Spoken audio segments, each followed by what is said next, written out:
Chanel shoes, them the ones I choose. I see you watch my moves, I'm on the island. A woman has now been arrested in the deadly stabbing of Krystal Jordan, also known as Houston rapper Judy World. The incident happened on Saturday night on the city's south side along Bathsheba Lane. Houston police say Kayla Rodgers has now been charged with manslaughter. She's accused of stabbing Jordan in the leg. What I share with y'all is that I was asking the mom to remove her daughter, to take the knife from her, and her mom told me to get away from here. Don't record us. Don't do that. We don't do that here. I said I'm recording her because she have a butcher knife. She ran up to my car to stab my daughter. My daughter blocked her with the door. And then she went around in between me and my daughter and stabbed her in her leg. She killed my daughter. She killed my daughter intentionally. And me and my daughter was giving her CPR, and I asked for the address. I asked them, Mom, could y'all please give me the address? They told us no. And girl said, I want her to die. She gonna die. That's my intention. This is what I want her to do. She's gonna die, and I'm gonna kill her. A jail phone call, a favor for her boyfriend, and a woman who'd already decided how this was going to end before Krystal Jordan ever got out the car. Krystal was locked in on a three-way call with her man.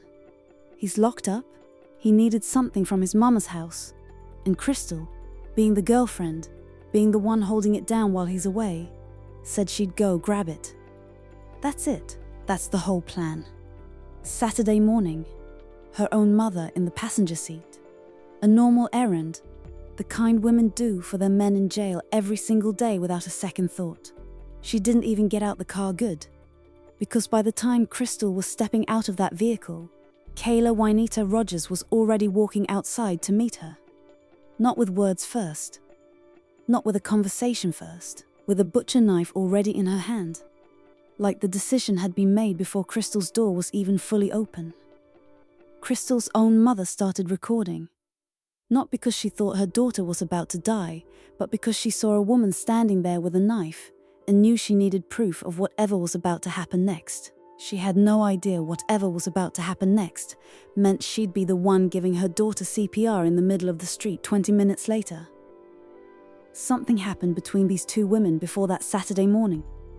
The exact shape of it, we don't know yet, and neither does anyone talking about this case with confidence. What we do know is what happened in the 60 seconds after that car door opened. And once you hear how the DA's office chose to charge it, you're going to have some real questions of your own. Okay, before we get into what happened in that driveway, let's talk about who Krystal actually was, because the headlines have already reduced her to Houston rapper stabbed, and girl deserves better than a one-line obituary. Krystal Jordan was 28, Houston, South Park side, through and through. In the booth, she went by Judy World, sometimes Playgirl Judy. Take your pick. Both names traveled. She'd been writing rhymes since she was a kid. The kind of thing that starts as a notebook hobby and somehow, 10+ years later, turns into an actual career you're building brick by brick with no shortcuts. No label handed her anything. She earned whatever traction she was getting the slow way. Grinding, releasing music, building an audience one real fan at a time. With no bitches, I'm so focused on my chicken, trying to learn another route. About to tell them, bring that brick and put them pistols on the table. Told that nigga, bring that stick and leave the niggas at home. I need a nigga big dick cause And by this year, people close to her were saying the same thing. She was finally getting somewhere. Not famous, but moving. The kind of almost that makes 28 feel like it's about to pay off for all the years that came before it. Because Krystal wasn't just an artist. That's worth saying plainly before we go any further. She was a mother, building something to hand her daughter one day. She was a daughter herself too. Close enough with her own mother, Kaya, that Kaya was riding with her that morning. Not because anything felt wrong, just because that's apparently how they moved. Together, and she had siblings, a sister, Kiara, and a brother, Travion, who loved her enough to be the one standing in front of cameras days later, red-eyed, demanding somebody explain how this happened.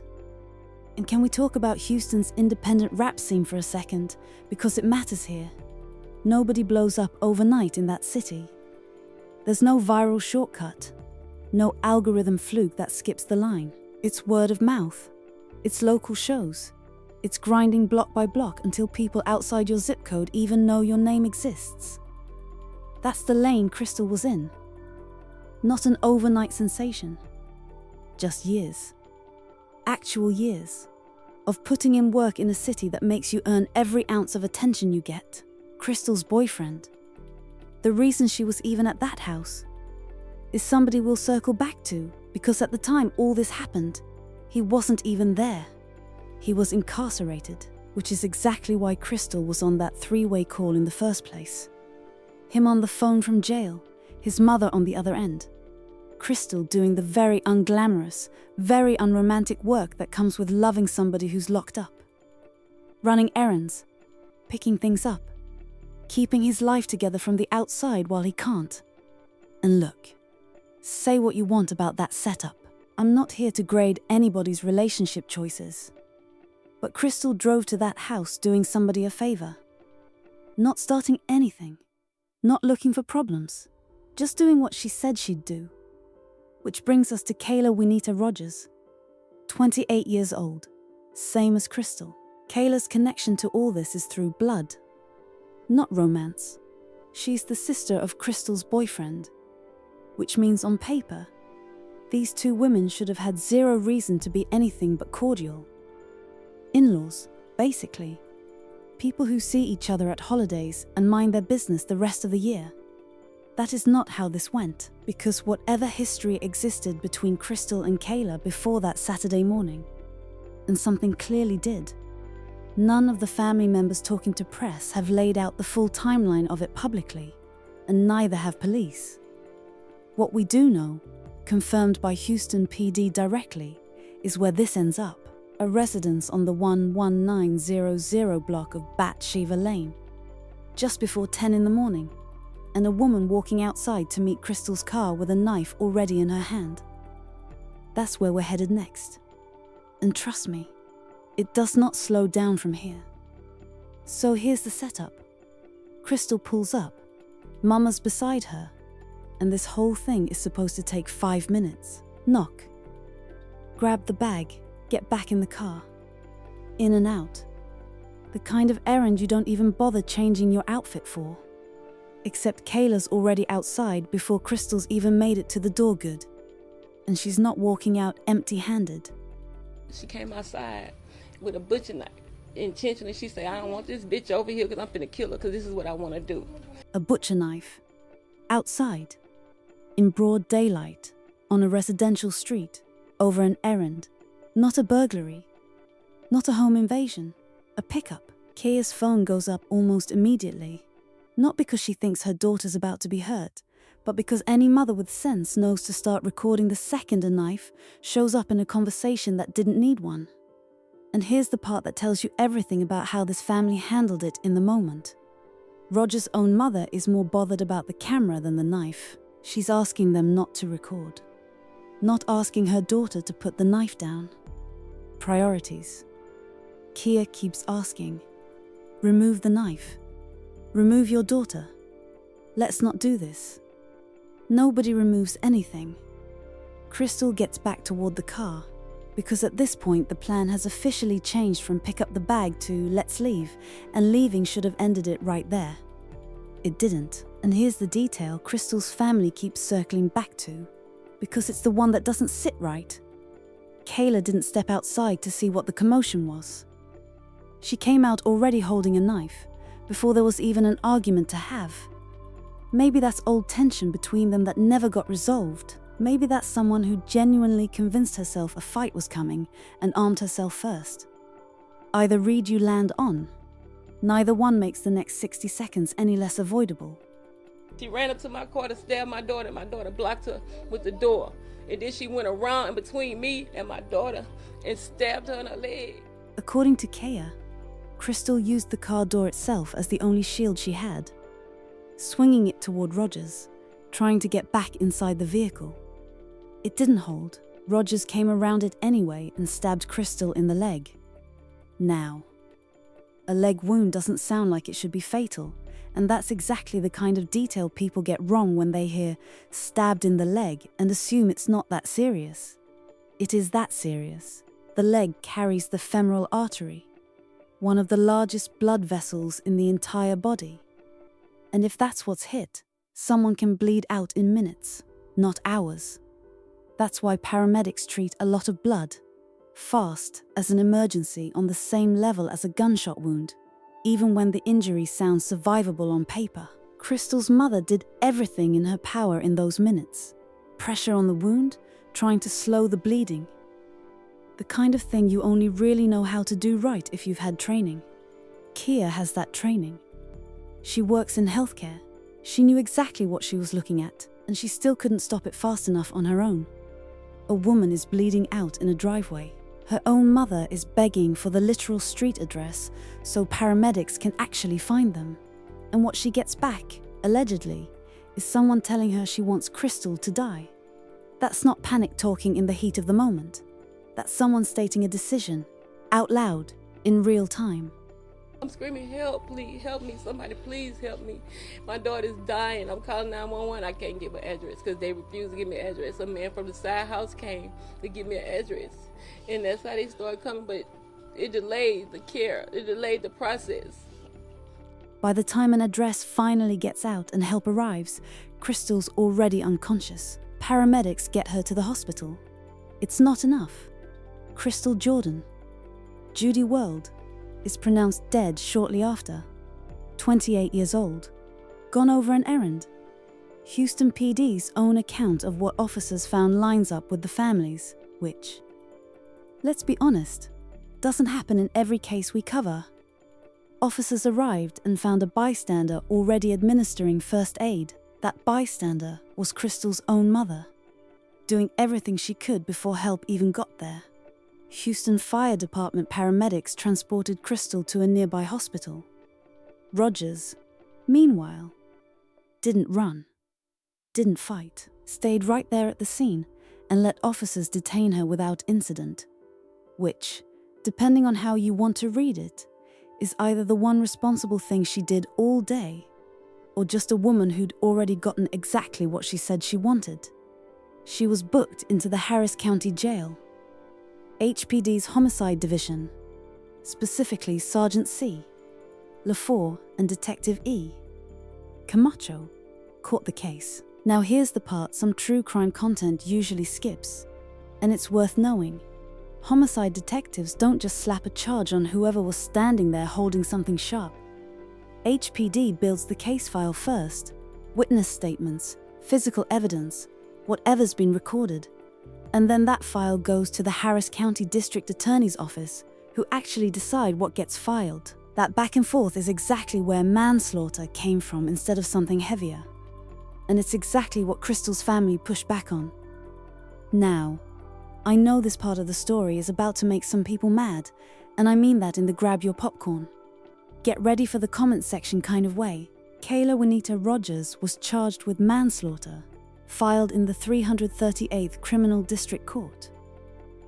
For anyone who doesn't spend their free time reading legal statutes for fun, manslaughter generally means the state is arguing this was reckless, not planned, not I intended for this person to die. Just reckless enough that someone ended up dead. And in Texas specifically, that's not just a wording difference, it's a real gap in consequence. Manslaughter is a second-degree felony, which caps out around 20 years. Murder is a first-degree felony, which opens the door all the way up to life. That's the actual distance Krystal's family is fighting to close, and it is not a small one. They need to take care of her, and they're not charging her with manslaughter. They better charge her with murder because she did this intentionally. It wasn't an accident. She intentionally started. Krystal's family is not having it. And look, I'm not a prosecutor, and neither are you, and neither is the family, respectfully. But when the woman holding the knife allegedly told a bleeding out mother, "I want her to die," that's my intention. You can understand why manslaughter feels like the wrong word to the people who lived through it. As of right now, there's no bond amount, no plea, and no court date that's been made public. This case is still very much open, which means Rodgers is charged, not convicted, and she's entitled to every bit of that presumption of innocence while this plays out. That doesn't make the family's anger any less real. It just means we're not the ones who get to render a verdict here. That's what the court's for. Krystal leaves behind her daughter, her mother, a sister and brother who clearly adored her, and a whole corner of Houston's independent rap scene that's still trying to process how somebody this close to a real breakthrough is just gone. And this one actually hit that scene hard. Not in the performative, everybody posts a tribute graphic kind of way. Fellow independent artists, people who'd shared bills with her, people who watched her grind for over a decade with no shortcuts. They're the ones flooding timelines right now, because in a scene that size, everybody genuinely knew her or knew somebody who did. Her sister, Kiara, set up a fundraiser to help cover funeral costs and support Krystal's daughter going forward. Links in the description if you're moved to give. And this Friday, July 17th, at 5:30 in the evening, the community's gathering at Crestmont Park for a balloon release in her memory. Because that's what you do when the system moves slower than your grief. You show up for each other in the meantime. At the end of the day, Krystal did what a lot of women do without a second thought. She showed up for somebody she loved, ran an errand nobody would have thought twice about, and it cost her everything. The system gets to decide what to call that.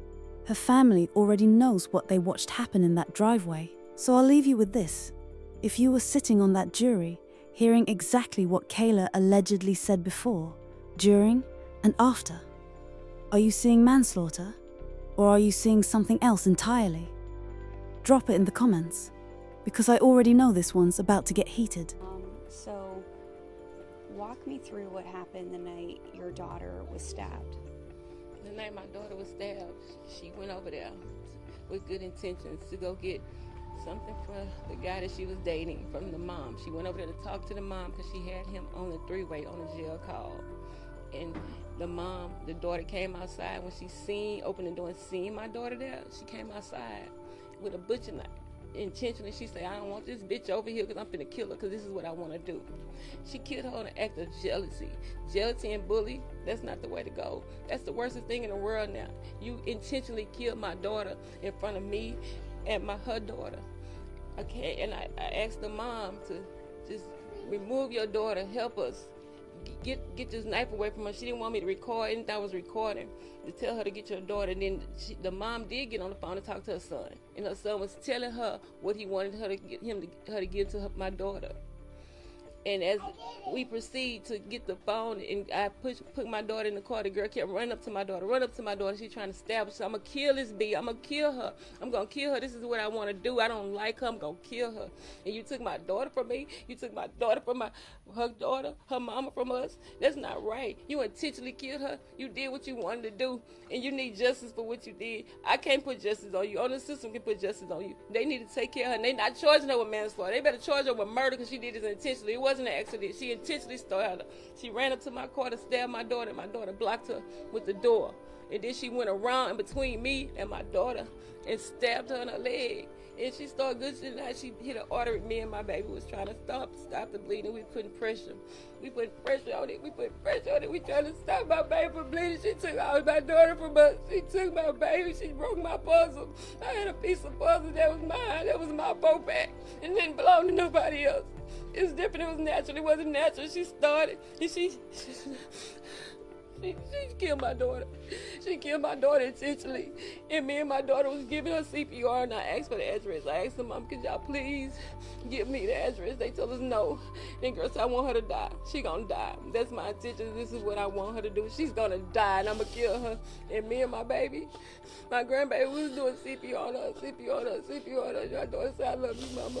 And she passed out. No more. My daughter's gone. It's not right. It's not right. No, it's not right that they can do that to some horrible people can do this to my child. I don't like this. I'm hurting right now. I'm hurting so bad right now. It don't make sense. They need to do something with them. They really do.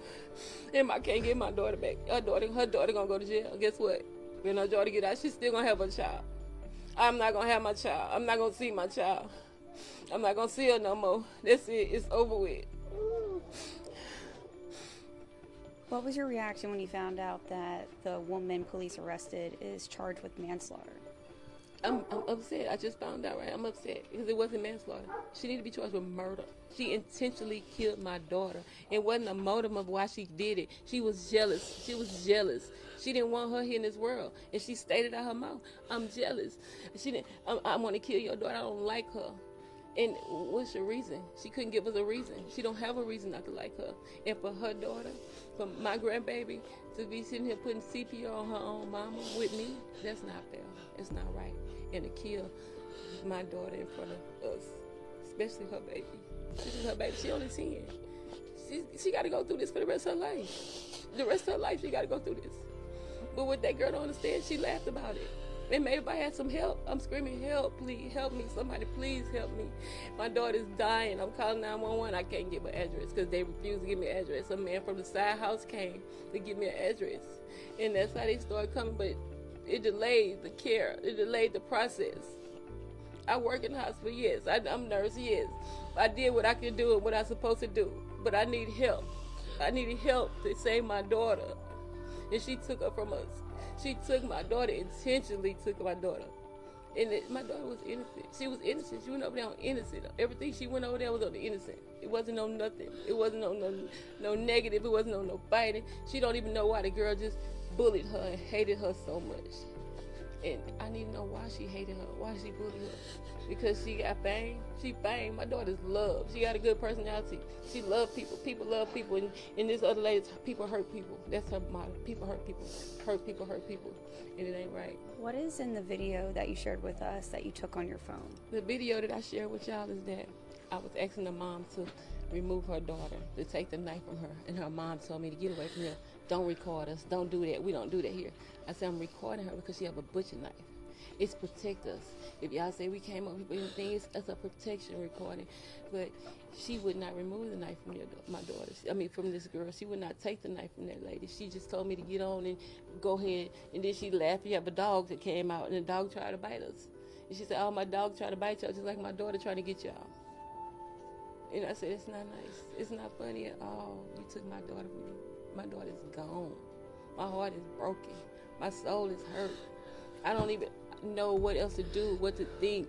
I don't even know where to go. It's like I can't say I stand alone because I got a big family, because I don't stand alone. I got supportive. You see all these people, they're all my family over here. I got a big family that love us, and we love my daughter. Everybody loves Judy. Judy is everywhere. She everywhere. There's so many supporters around here that's been posting her. So much love has been showed to her and showed to us.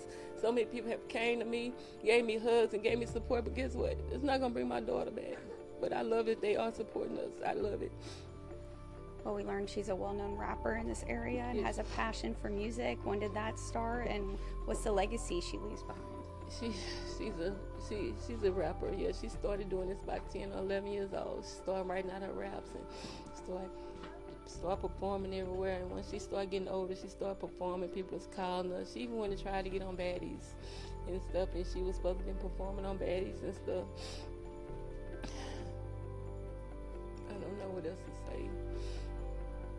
She leaves behind her daughter, and she was there when this all happened. Yeah, she leaves behind her baby. She leaves her daughter. She leaves her baby behind. She was there, and her daughter, she was begging her not to die. Don't kill my mama. She begged. When you see a child begging you, don't kill my mama. Don't do this to my mama. You did it to her. You didn't care. She didn't care. You didn't care that she had her daughter here. Her daughter was here. Okay, I was there, my mama, but her daughter is 10. Did you not care that her daughter was right here? Her daughter watched you do this? And you stayed in and she said, Mama, please don't die. Don't die. And she asked, why you did that to my mama? Why you did it to my I want to kill her. She stayed at her mouth over and over and over, I want to kill her. Somebody that want to kill somebody need to be buried under your house. They don't need to see daylight no more. They need to get justice for her. She needs to be stayed in there. She needs to stay in there. What does justice look like for you and your family? Murder. Life. That's what justice looks like for us. Life. Because you took my life. And my life is my daughter. So you took a piece of our puzzle from us. And that's what justice is for us. That she need to stay in there. She don't need to come out. She need to get served what she got done. She done to other people. Somebody needs to give her life. She needs life. No parole. Life. She don't need to come home. She young. And I don't know what her motive is. And I keep going back to it, and I keep thinking about it every day. Why? Why did she kill my daughter? What was her motive for killing my daughter? She couldn't tell me why she didn't like her. Just, she a rapper and she don't know how to rap. That's all she could tell, that she could say. She a rapper, she don't know how to rap. And she run the streets. So your daughter's intentions were to go over to the house to pick up some items for her boyfriend, and then things quickly escalated. When did things escalate and take a turn for the worse? As soon as we got there. When we got there, and she rang the doorbell, and she asked for the mom, and daughter say, "Go away, my mom don't want to talk to you." And she got this butcher knife, and she came outside, and she said, "I'm gonna kill you. This is what I'm gonna do. I'm gonna kill you. I don't like you. You don't know how to rap. You couldn't get on bad." And she just tried to downrate her for everything. And her mom came outside. And she got on the phone and talked to her son on the phone. And I stated, "My daughter's not talking to you. Can you just leave us alone? Because you have a knife. You're trying to stab. Why do you don't like my daughter?" And I asked her mom, and I took the video. I took my phone. I put my phone up, and I was recording them. I say, "Okay, I'm recording you." She say, "Don't do that. We don't need you to do that. Don't do that. You don't record over here. You don't." I say, "Yes, I'm going to record for my daughter's protection, because your daughter have a knife, and I have asked you to remove your daughter and remove the knife." She didn't care about that. She laughed and said, "Did you see my dog trying to attack y'all?" That's all she said. I said, "But your daughter have a knife.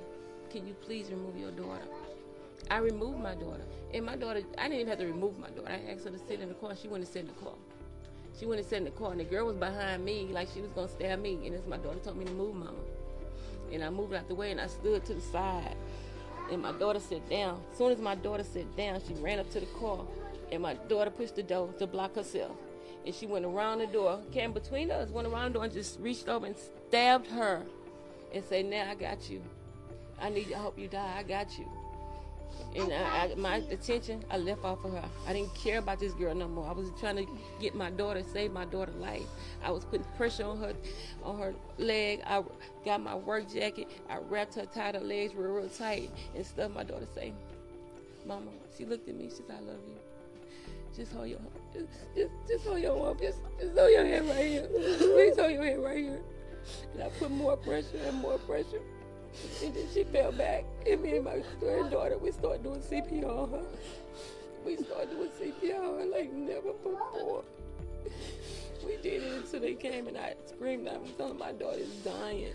My daughter is dying. Could y'all help me? Could y'all please get the ambulance? Could y'all please? I was on the phone with the ambulance, and they kept asking me. I said, "I don't know the address. I don't know." I can try to tell them my surroundings. I try to tell them what was around me. The lady wouldn't give me the address. She said, "I'm not giving you nothing. Y'all figure it out yourself." I'm like, "My daughter is dying. Y'all please help me." I'm begging both of them to help me. The girl said, "No, I want your daughter to die." She said, "No way, I'm going to eat this one. I'm going to take this one. I'll go to prison for this one. Because I'm going to kill your daughter." She intentionally killed my daughter. And if nobody don't see the light, what I see, she killed my daughter intentionally.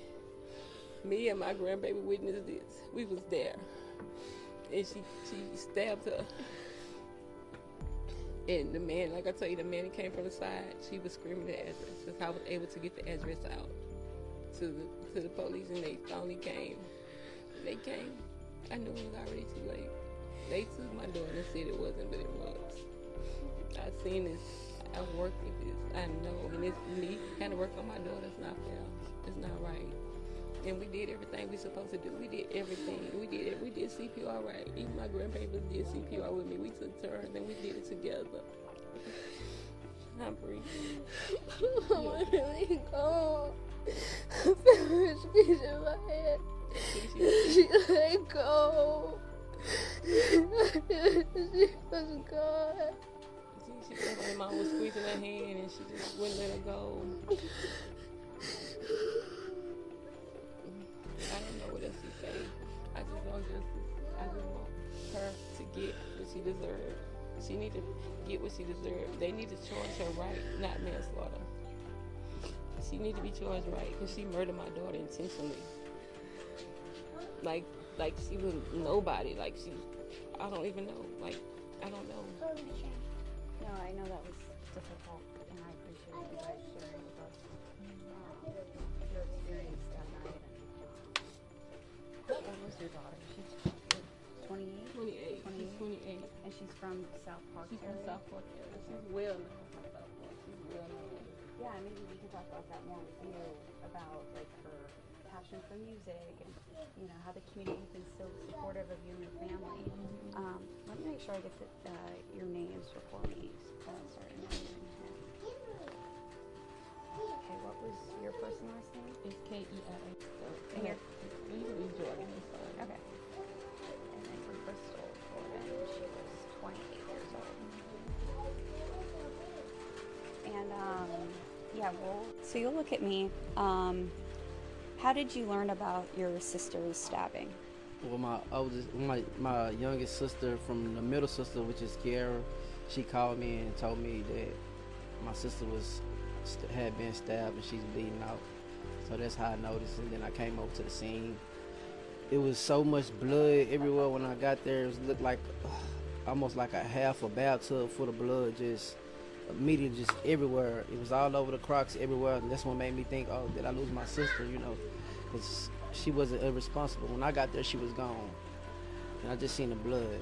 And for it to be charged manslaughter is kind of crazy. She should be charged with murder, because you have this innocent person that's in a relationship with your brother, and they've been in a relationship going on 2 years now. So they do everything together. They go out to eat together. They go to the grocery store together. They do everything in his car, the car that they've been sharing for the longest.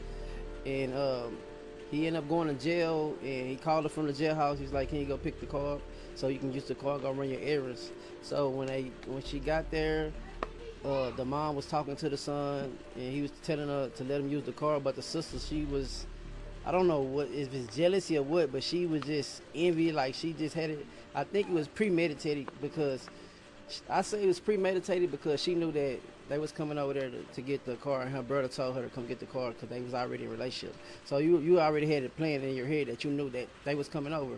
So they came over nicely, no violence, nothing, talking to the mom talking to the son, and things triggerly went left. She's coming outside with a knife saying that she's gonna kill her. So when my sister seen that, her and my mom, my mom, she out to the street, and my sister, she's leaving. She's getting in the car. Now if somebody leaving, they turn their back and they get into the car, and you chasing behind them, you're not in harm. The harm is deceased. It's leaving. Instead, you come around in between my mom and her and put my mom at harm's way, and you stabbing her in her leg, and she died because y'all didn't want to give the address to where y'all was at. So my mom didn't know the area. Nobody was really out. She said by the time somebody did came out, it was blood everywhere. It was basically too late. Like, she's unconscious. She came responsible when they came, and she left. But my sister, she was a really, really, really great person. That was like my best friend. We did everything together, like videos together.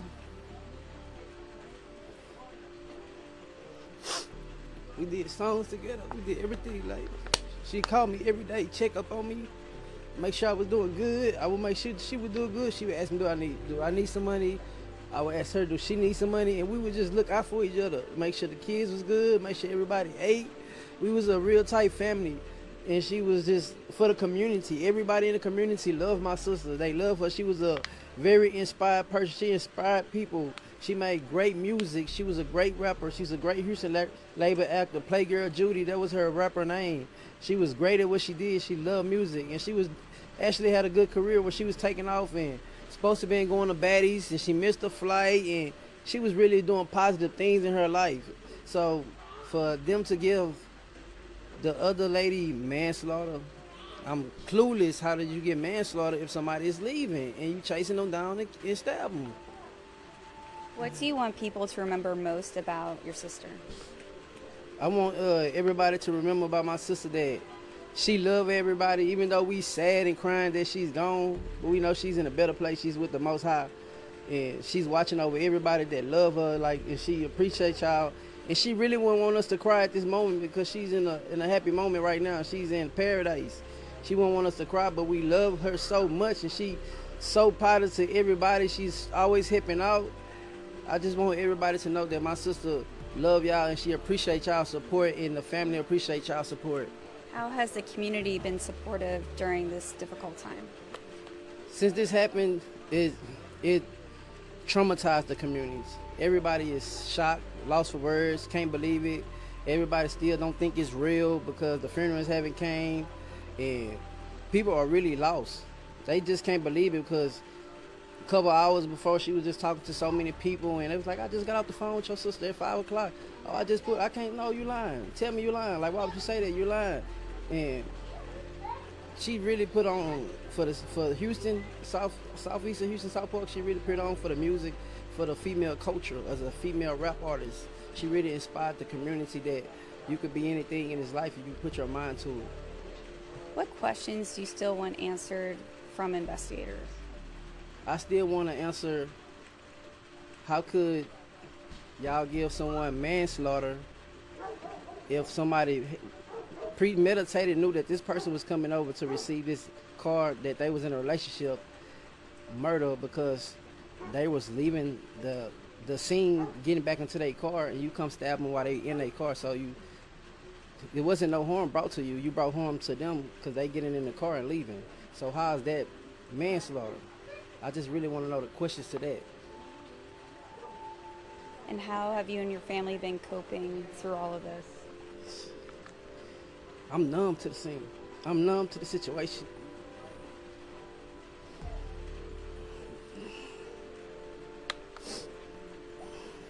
It just made me so numb. I can't believe this happened to my sister. I can't believe it. I would never thought, because she was so young. She was only 28 years old. She still had way more than life to live in a human form before she go into the spirit world. But God called her home early and brought her to paradise early, and she's up there with my grandmother and her other ancestors. Is there anything you wanted to add? That we appreciate everybody that come out and support Judy. If you was a fan, if you was anything of her, you are considered as family. If you love Judy, you are considered as family in Judy eyes and our eyes. We thank you for the support. Anything that y'all want to do to offer, we accept in all offers. And if y'all have any questions, feel free to reach out to me, and we will forever love Judy. She will ever live on through us. Yeah, what's your message to her fans? My message to her fans is, don't cry, smile. She's in paradise. She's in the place that we trying to get to. She just lived before us. Everybody got a time, and she made it before us. She's waiting on y'all on the other side when y'all get there. And any message to her fans who have been so supportive during this tough time? I just want to thank all the fans that's been so supportive through this tragical moment. I know that this really shocked y'all and this really hurt y'all heart, because the bond that y'all had with my sister Playgirl Judy, she was like sister to y'all, and y'all were like brothers to her, and y'all really made a big factor in her life, from nothing to something. From the person she is today is because of her fans, because of y'all. She's the reason why she's a top celebrity in Southside Houston right now. It's because of her fan base. So that's how much love she put into the streets, and we accept all the love that y'all put back into her at this moment.